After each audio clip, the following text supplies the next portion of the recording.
Let's explore how you can add legally binding signatures with Lumin. In your account, select the signature tool and then click Add Signature.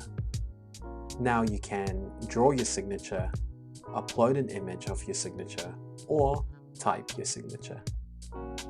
In choosing to draw your signature, you can change the color and the thickness of the tool.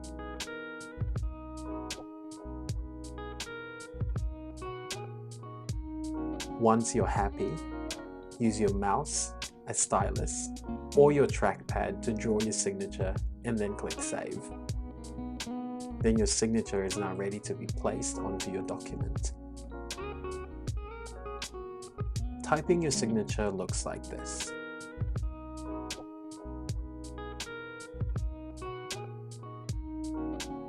You can choose a specific font and also change the color.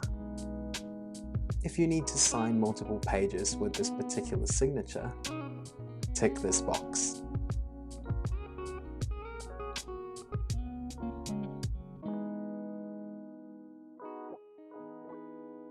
You can change the style of your signature even after you've stamped it onto your document by using the Select tool.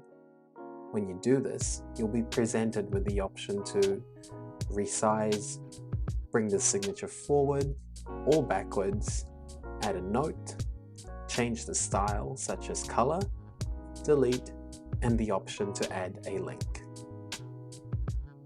Another way to sign documents or collect signatures is by using Lumin Sign. Lumin Sign is a dedicated signature workflow tool that helps you get documents signed in minutes, not days. And that's the rundown on how Lumin can help you sign your documents.